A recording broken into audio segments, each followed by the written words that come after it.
Chapter 1. A Tuesday like no other. It was a Tuesday, a day statistically known for its mundane quality. Yet, for me, it held the promise of small, unexpected adventures. My name is Trevor Collins, and on that particular morning, I was focused on fueling not only my body, but also the pride and joy of my existence. My meticulously maintained gunmetal gray 1967 Mustang. A classic American muscle car that I had poured countless hours, sweat, and even a bit of blood into restoring. Every dent, every scratch was a testament to a labor of love, and despite the stereotypes that might suggest otherwise, I took immeasurable pride in every detail of that car. I pulled up to a small quick stop along the famed Route 66, a place where time seemed to pause and history mingled with the present. I had just begun pumping premium unleaded when fate decided to introduce an unwelcome twist into my otherwise ordinary day. Chapter 2. The Unlikely Encounter. Just as I was getting into the rhythm of a routine fill-up, a colossal vehicle pulled into the station with an air of entitlement. A gigantic, pearl-white Escalade rolled to a stop, its engine purring in a way that practically vibrated with overconfidence. Out stepped a woman whose appearance and demeanor could only be described as a perfect embodiment of entitled arrogance. Her name was Veronica Steele. With platinum blonde hair that cascaded like spun silk and a spray tan that gave her a hue reminiscent of an over-processed fruit snack, she commanded attention as she emerged. She wore oversized sunglasses that could easily double as a welding mask, and her designer handbag swung by her side, as if it were a weapon. The moment our eyes met, she squinted at me with a disdain that suggested I was nothing more than an offensive work of modern art. I maintained my calm, though inside I was already preparing for what was clearly to come. I noted her posture, her huff of irritation, and the deliberate manner in which she positioned herself right next to my pump. "Excuse me," she began, her voice dripping with condescension, typically reserved for addressing toddlers or those unfortunate enough to have delivered the wrong type of artisanal water. "Are you aware that you're taking up prime real estate? Some of us actually need to get places." I silently countered her internal monologue. There were literally 6 other pumps open. "Ma'am, I'm nearly done," I replied evenly, trying to keep the conversation as neutral as possible. But Veronica wasn't finished. She puffed out her chest so dramatically that it seemed as though she were inflating herself to prove her superiority, her expensive floral dress straining against the effort. Her accusation hung in the air like cheap cologne, insinuating that someone like me, driving such a prized vehicle, could be up to no good. I felt the urge to roll my eyes so fiercely that they might have stuck in place. Yet I restrained myself. I had learned long ago that escalating conflicts in public spaces rarely ended well. Chapter 3. Sparks and Tensions. Veronica's suspicion escalated rapidly. "Suspicious, isn't it, ma'am?" I asked, keeping my voice calm despite the rising tension. "I've dealt with these situations before. Could you please explain what seems to be the issue?" She sputtered, waving her manicured hand dismissively. "I don't know," she snapped, as if the mere notion of an explanation were beneath her. Before I could respond, she whipped out her phone with the swiftness of a gunslinger drawing a weapon. "I'm calling the police," she declared, her tone leaving no room for negotiation. At that moment, my heart rate spiked, much like a faulty tachometer in a high-performance engine. This was escalating far too quickly for my liking. I was about to report a possible stolen vehicle, my beloved Mustang, which was registered under my name, when I realized that Veronica's actions were about to upend more than just my day. I had already decided, then, that her course of action would soon lead to regret. Veronica, with her unwavering air of superiority, practically danced around the idea of exposing my car. "He's going down," I thought, albeit silently, as I watched her converse in sugary tones with the 911 operator. Every word from her was laced with a carefully measured sweetness that barely concealed an undercurrent of malicious glee. She even described me as a large, menacing man, a characterization that might have been accurate in another light, given my 6 feet 2 inches stature and broad, linebacker-like build. Yet, there I was, clad in a Hawaiian shirt with bright parrots on it, trying my best to seem non-threatening despite the irony that my skin color might be perceived as a threat by certain narrow-minded individuals. Chapter 4. The Arrival of Authority. Within minutes, flashing lights appeared on the horizon. A patrol car screeched to a halt, and 2 officers emerged, their expressions a mix of professional detachment and barely concealed intrigue. Officer Thompson, a young man with a noticeable nervous twitch, approached me first. Not far behind was Officer Harris, a woman who carried the calm assurance of someone who had seen it all before. "Sir," Officer Thompson began, his hand hovering near his holster as a precaution. "May I see your license and registration?" I reached into my pocket and produced the necessary documents with only a slight tremor in my hands. A tremor born not of guilt, but of the unnerving nature of public confrontation. My car was registered in my name, my insurance was current, and there were no outstanding warrants against me. Yet the situation felt far more intense than a simple routine check.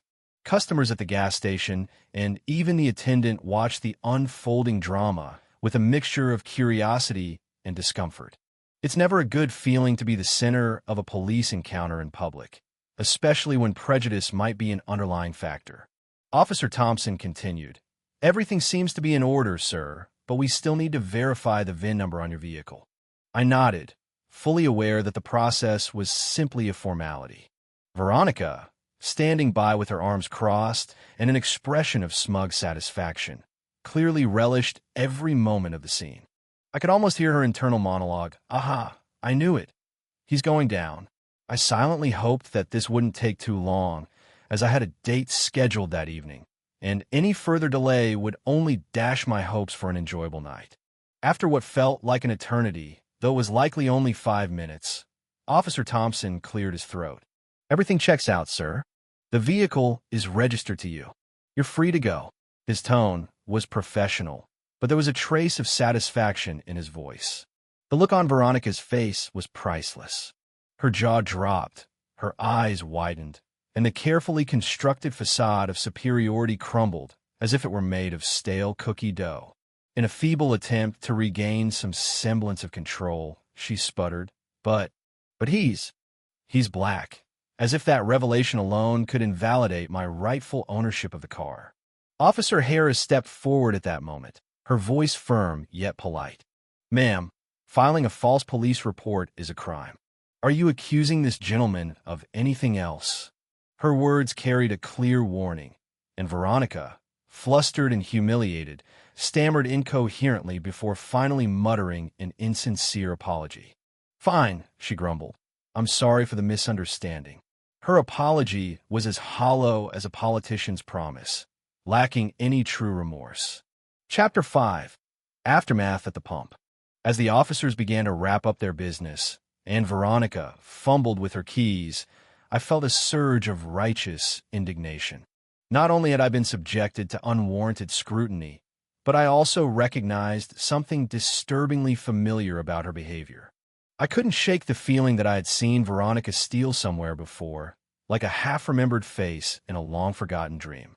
I filed that sensation away, uncertain of its significance, yet aware that it might come to matter later.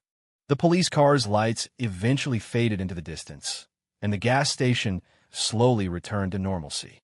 I decided to step back inside and grab a soda, hoping to wash away the bitter aftertaste left by discrimination. As I paid for my drink, my attention was drawn to a rack of local magazines near the counter. One particular magazine caught my eye. Its cover read Palm Beach Life, featuring a glittering charity gala filled with forced smiles and elegant gowns. But what truly piqued my interest was the partially obscured photograph of none other than Veronica Steele, captured in a candid moment next to a potted palm. I couldn't help but feel a mix of amusement and disbelief. How had I not known that this same woman, who had so arrogantly tried to call the police on me, could also be the type to appear in a local society magazine? As I tried to process the incongruity of the situation, I accidentally spat my soda back into my mouth in shock. Not far from Veronica's picture in the magazine was an image of a man I recognized immediately, a man with thinning hair, a weak chin, and a shifty gaze that sent a chill down my spine. That man was Ronnie Daniels, a small-time con artist I had encountered back in college. In those days, we were both enrolled in a business law course, and he tried to rope me into a dubious pyramid scheme involving questionable land deals in Florida. I had wisely refused and even reported him when I discovered that he was forging transcripts to maintain his student status. His subsequent expulsion from college had left me with little desire to ever see him again. Yet here he was, in a magazine that also featured Veronica Steele. Chapter 6, A Web of Deception. The more I thought about it, the more pieces of the puzzle started to fall into place. Veronica's bizarre behavior at the gas station, her panicked reaction to the police, and that nagging sense of déjà vu all converged into a startling realization. Veronica Steele was far more than a mere overbearing, entitled individual. She was someone with a hidden agenda, someone who might be entangled in a web of criminal activities. It wasn't long before I began to suspect that Veronica wasn't acting on a mere impulse of prejudice. Instead, there was a deliberate calculation behind her actions, an attempt to divert attention away from something much more sinister. As I sat there, sipping my soda and rereading the magazine article, my thoughts raced back to the incident at the gas station. The way Veronica had insisted on calling the police, the smug look on her face as she watched me from the sidelines. It was all too orchestrated to be a simple case of misunderstanding. I recalled that my classic Mustang had been my pride for years. Every scratch and dent told a story, and I had invested not only money but also my heart into restoring it. For Veronica to target my vehicle specifically, citing its suspicious appearance simply because of who I was, struck me as more than mere discrimination. There had to be a deeper motive lurking beneath the surface.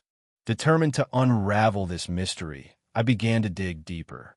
I recalled that back in my college days, when Ronnie Daniels tried to scam me with his pyramid scheme, I had sensed that there was more to his story than met the eye. Ronnie had always been a man who thrived in the shadows, dabbling in schemes that promised quick riches at the expense of others. And now, decades later, I was beginning to suspect that he might have been working behind the scenes, using Veronica as an unwitting accomplice in a much larger con. I couldn't shake the thought that the events at the gas station were just the tip of the iceberg. The evidence was mounting. Veronica's strangely precise behavior, her appearance in a high-society magazine, despite her overtly unrefined conduct, and the unexpected reappearance of Ronnie Daniels in the periphery of my life.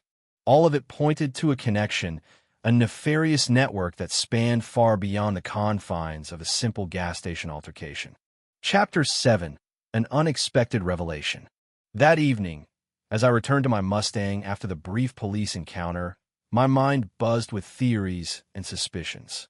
Instead of heading to my date, as originally planned, I made a fateful decision.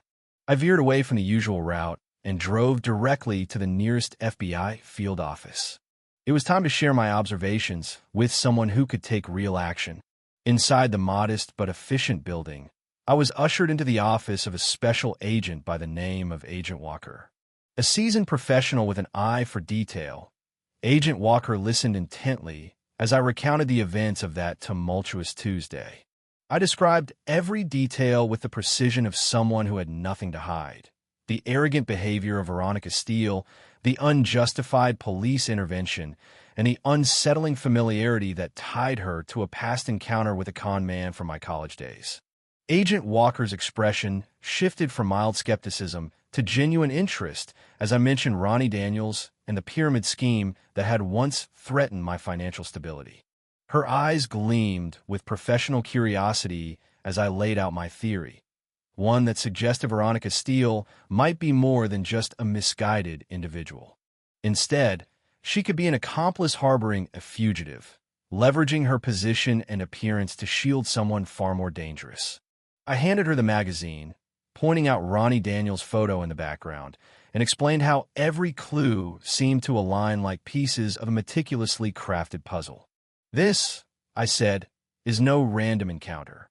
It's as if fate itself is delivering a message, one that warns against the perils of deception and injustice. Agent Walker leaned back in her chair, her mind clearly racing through possibilities. "Mr. Collins," she said finally, "if your information is accurate, it could be a major breakthrough. We've been looking into cases related to financial fraud and the disappearance of Ronnie Daniels for years. Your account might provide the missing link we need to piece everything together." I was careful not to divulge too many personal details, especially the fact that I had intended to attend a date that very night. The gravity of the situation, coupled with the potential threat from both Veronica Steele and Ronnie Daniels, made it imperative to remain anonymous. I provided Agent Walker with my contact details, emphasizing the need for utmost discretion. In that moment, I felt a surge of adrenaline, a mix of anticipation and trepidation, as I realized I was now part of something far larger than a simple case of mistaken identity at a gas station. Chapter 8. The Calm Before the Storm. Over the next few days, I attempted to return to a semblance of normalcy. I maintained a calm facade, even though every time my phone buzzed, I felt my heart skip a beat. The FBI's involvement, the mystery of Veronica Steele's true identity, and a lingering threat of Ronnie Daniels all combined to create an undercurrent of tension that was impossible to ignore. Each time I passed by the gas station or glanced at the local news websites, I wondered if the authorities were closing in on Veronica and her elusive accomplice. I envisioned Agent Walker and her team staking out Veronica's sprawling suburban mansion, meticulously gathering evidence and preparing to bring down a criminal network that had operated in the shadows for far too long. The thought filled me with both a sense of righteous justice and a quiet satisfaction that, at long last, karma was catching up with those who had wronged me. I kept a detailed mental log of every odd encounter, every slip of the tongue I noticed in Veronica's public appearances, and every snippet of gossip I overheard in local coffee shops. The more I observed, the more convinced I became that this was not an isolated incident, but rather a carefully orchestrated plan with far-reaching implications.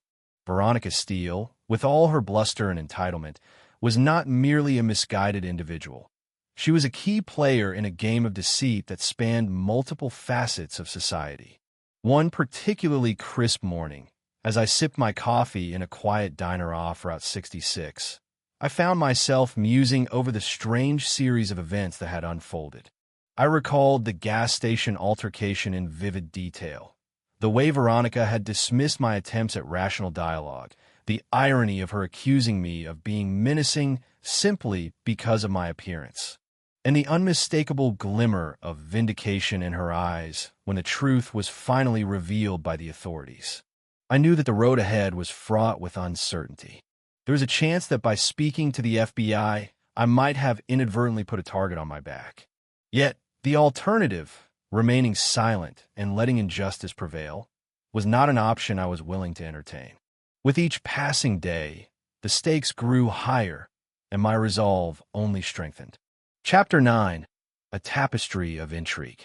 The narrative of that fateful Tuesday continued to weave itself into the fabric of my everyday life. I began to notice subtle hints that Veronica Steele's network might extend far beyond the realms of financial fraud and societal pretense. There were whispered rumors in the local community about high-level embezzlement schemes, sudden bankruptcies among seemingly affluent families, and a series of unexplained disappearances that had been brushed aside as mere coincidences. Late one night, as I sat alone in my garage, admiring the soft glow of the headlights reflecting off my beloved Mustang, I allowed my mind to wander over the possibilities. Could it be that Veronica had been using her status and connections to cover up larger crimes? Was Ronnie Daniels merely a pawn in a much grander scheme that reached into the upper echelons of society? These questions swirled around in my head like the dust motes in the beam of my garage light, each one adding another layer of complexity to the case. The investigation was evolving in real time, and while I had already provided Agent Walker with my initial observations, I felt compelled to do more. I began to document everything: the names of individuals who seemed to have connections to Veronica, the locations where I had seen her, and even the subtle changes in her behavior over time.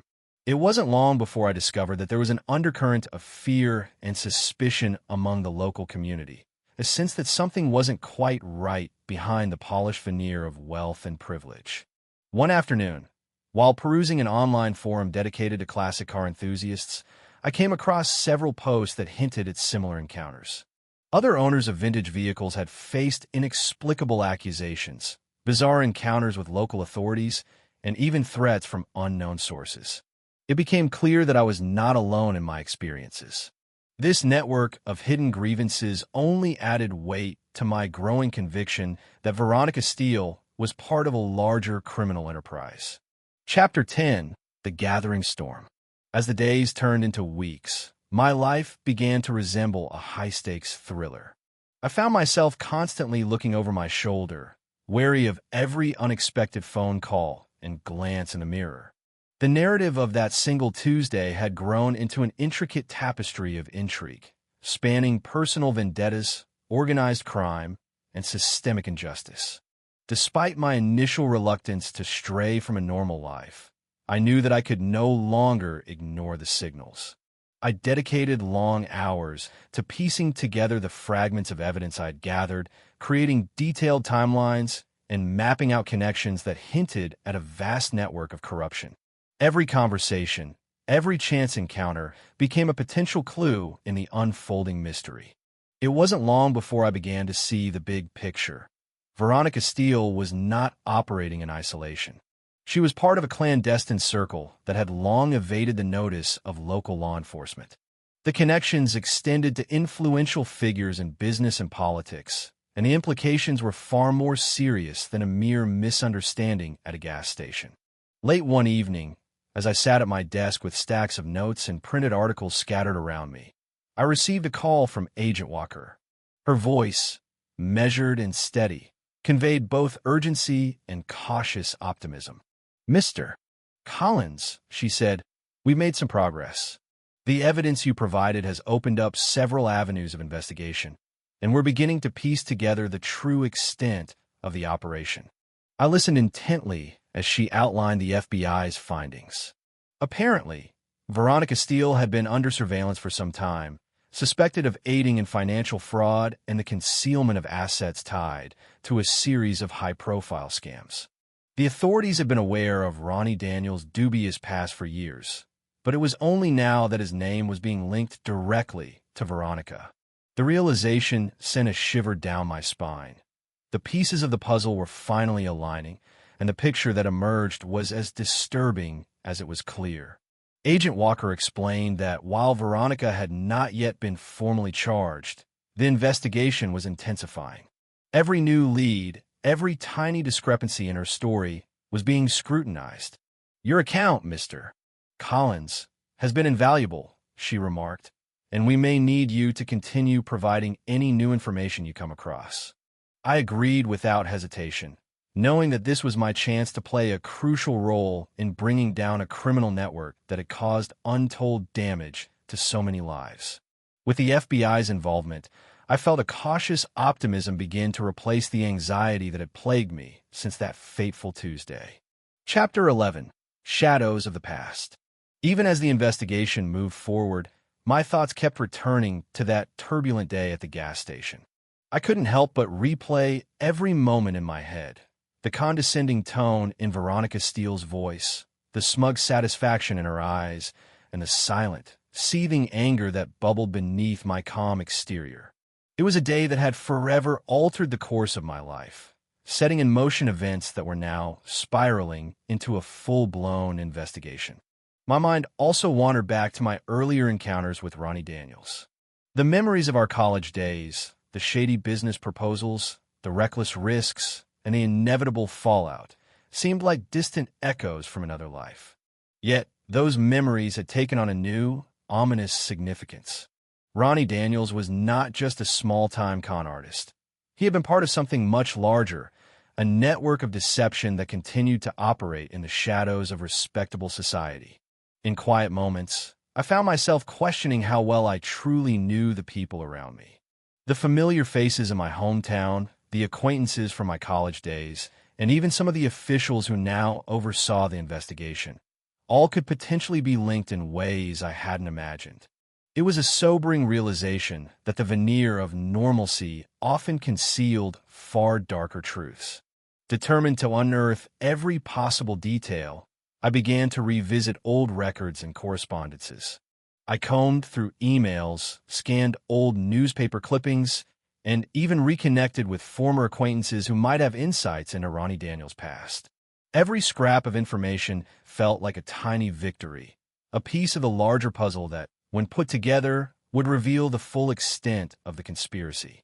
One rainy afternoon, as I sat in a small corner of my favorite coffee shop, I received an anonymous message on my phone. The text was brief, but its contents sent a chill down my spine. "Watch your back. They know." I couldn't tell if it was a warning or a threat, but it was enough to remind me that I was now treading dangerous waters. The stakes were higher than I had ever imagined, and I knew that every step I took was fraught with risk. Despite the ominous message, I pressed on. I became more vigilant, more meticulous in my efforts to document every detail. I even began to keep a journal of my observations, noting down anything unusual, even the smallest deviation from the norm. In this way, I hoped to build a comprehensive picture that would eventually expose the true nature of the network behind Veronica Steele and Ronnie Daniels. Chapter 12. The Turning Point. Weeks turned into months, and the investigation continued to gain momentum. The local community buzzed with whispers of scandal and intrigue.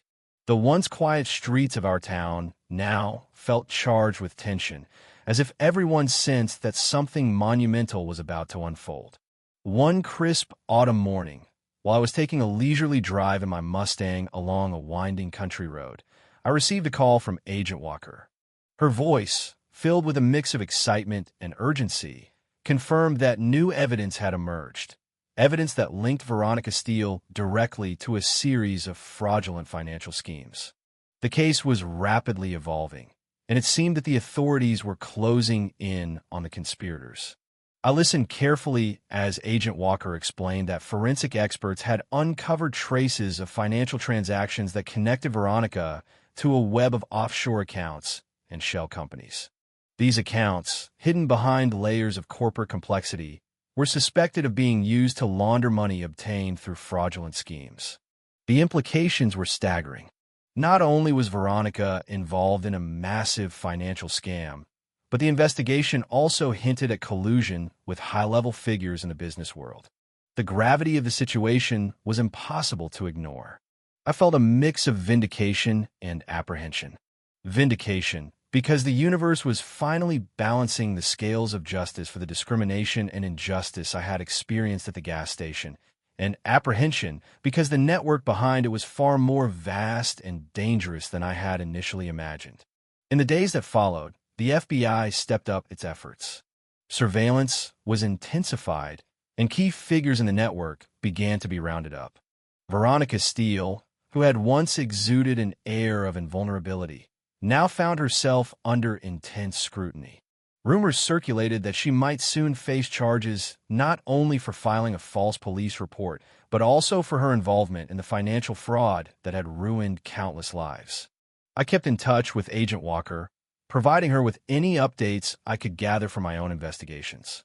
Our conversations were terse but laden with meaning, each call reinforcing the notion that we were on the cusp of a major breakthrough. I couldn't help but feel that justice, though slow in its course, was finally being served. Chapter 13. The Fallout. The day of reckoning arrived sooner than any of us had anticipated.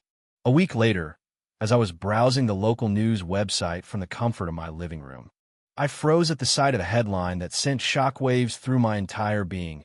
FBI arrests fugitive finance figure. Accomplice detained. The accompanying photograph showed a disheveled and terrified Veronica Steele being led away in handcuffs. Her once pristine appearance now marred by the harsh reality of incarceration. The article went on to detail the arrest of Ronnie Daniels, now widely recognized as a key figure in a massive Ponzi scheme that had defrauded investors out of millions of dollars under the guise of a sustainable energy project. According to the report, Daniels had vanished without a trace years earlier, leaving behind a trail of ruined lives and shattered dreams. Now, with Veronica Steele's involvement coming to light, the full extent of the operation was beginning to unravel. I leaned back in my chair, a long, satisfied sigh escaping my lips. Karma, as they say, is a dish best served cold, and in this case, it had arrived with a side of federal charges and a revoked membership at an exclusive country club. I couldn't help but send a brief text to Agent Walker. Mustang says hello, a wry reminder of the unexpected twist in our shared quest for justice. Later that day, as I was about to return to some semblance of normal life, I received a call from a blocked number. With cautious trepidation, I answered. On the other end of the line was none other than Veronica Steele, her voice seething with barely concealed venom. "Mr. Collins," she hissed, "you ruined my life." I tried to maintain a calm, measured tone as I replied, "Veronica, you're mistaken. Your husband ruined your life. I only helped expose the truth." Her fury was palpable through the phone. "Good luck with that," she threatened before abruptly ending the call. I couldn't help but chuckle softly, the thought that Prison Orange might not suit her at all lingering in my mind. As night fell, I finally found the time to attend the date I had postponed for so long. I offered a carefully abridged version of the story to my companion, omitting the more incriminating details about Ronnie Daniels and the expansive fraud network. The evening unfolded pleasantly, and I managed to reclaim a sense of normalcy, even if just for a few fleeting hours. That night, as I lay in bed reflecting on the tumultuous events of the past months, I realized that my classic Mustang was more than just a car. It had become a symbol, a karma delivery system that had played an unexpected role in righting the scales of justice. Veronica Steele was merely the first recipient in a long line of those who thought themselves untouchable. Chapter 14. Rebuilding and Reflection. In the weeks and months that followed, the local community slowly began to come to terms with the unfolding scandal. The FBI's investigation continued, and several key players in the fraudulent network were arrested. The fallout from the revelations was widespread. Financial institutions were forced to reevaluate their due diligence protocols, and a sense of cautious optimism began to permeate the public discourse. For my part, I resumed my routine with a renewed sense of purpose. The experience had changed me in ways I had not anticipated. I became more attuned to the subtle cues of injustice in everyday interactions, more aware of the fragility of our perceptions and the ease with which stereotypes could be weaponized. Every time I saw my Mustang gliding down the highway, I was reminded of that fateful Tuesday, a reminder that sometimes the pursuit of truth and justice comes at a personal cost. Yet, in that personal cost lay the sweet satisfaction of knowing that I had played a part in exposing a network of corruption that had thrived on deception and prejudice. I found solace in the fact that, by speaking up, I had contributed to a cause greater than myself. Even as the dust slowly settled, I knew that the journey was far from over. There were still loose ends to tie up, still questions that needed answers, and still injustices that demanded to be rectified. I continued to correspond with Agent Walker, exchanging updates on the progress of the investigation. Our conversations were brief, yet impactful, a silent acknowledgement of the shared burden we carried in the pursuit of justice. I made a personal vow to remain ever vigilant, to document every unusual occurrence, and to never let the forces of injustice silence the voice of truth. Chapter 15. Epilogue: A New Dawn. As the investigation wound down and the legal proceedings against Veronica Steele and her cohorts moved forward, I found myself standing at a crossroads. The events that had begun on that seemingly insignificant Tuesday had evolved into a transformative journey, one that had challenged my preconceptions, forced me to confront the realities of systemic bias, and ultimately reaffirmed my belief in the power of accountability. I often reflect on that day at the gas station, the tense standoff, the flashing police lights, the whispered accusations, and the bitter taste of discrimination. It was a day that could have ended in tragedy, but instead, it ignited a spark of change. It was a reminder that every action, no matter how small, could set off a chain reaction with far-reaching consequences. My Mustang, that classic American muscle car I painstakingly restored, had become a symbol of resilience, a testament to the idea that beauty, power, and justice can coexist even in the face of adversity. And as I drive it down the open road, the engine's roar serving as a reminder of battles fought and won, I am filled with a quiet pride. It is not merely a car. It is a beacon of hope, a harbinger of karma delivered with precision. The case against Veronica Steele and the broader criminal network that had once seemed invincible is still ongoing, but I have no doubt that the forces of justice will prevail. The truth, as elusive and multifaceted as it may be, always finds a way to shine through. And in that shining truth, we find the promise of a better tomorrow, a tomorrow where entitlement and prejudice are met with accountability, and where every voice has the power to challenge the status quo. I remain committed to that vision, knowing that my part in this grand tapestry of justice is but a small thread. Yet, every thread counts, and together, they form a picture of resilience, integrity, and unwavering hope. As I continue on this journey, I will remember that every encounter, every unexpected twist, is an opportunity, a chance to make a difference, to stand up against injustice, and to help shape a future where truth is not compromised by prejudice. Reflections and lessons learned. In retrospect, that fateful Tuesday marked a turning point in my life. It was a day that taught me the value of perseverance, the importance of standing up for one's rights, and the necessity of questioning the narratives imposed by society. The experiences I endured, both painful and empowering, became the foundation upon which I built a renewed sense of purpose. I learned that the seemingly mundane moments of everyday life can sometimes lead to extraordinary revelations. That a simple trip to a gas station, an encounter with an arrogant stranger, and a brush with authority could spiral into an investigation with far-reaching implications. I learned that justice is often a slow and arduous process, but it is a process worth pursuing no matter the personal cost. Most importantly, I learned that our perceptions are shaped by the actions of those around us, and that true strength lies in the courage to challenge the status quo. The experience not only changed my perspective on the world, but also inspired me to be more proactive in documenting and confronting injustice wherever I might find it. Every interaction, every seemingly insignificant moment, carries the potential for transformation. Final thoughts. As I bring this narrative to a close, I do so with a profound sense of gratitude. Gratitude for the opportunity to reclaim my dignity, for the support of dedicated professionals like Agent Walker, and for the undeniable truth that even in the face of discrimination and injustice, the pursuit of righteousness will ultimately prevail. My journey is far from over.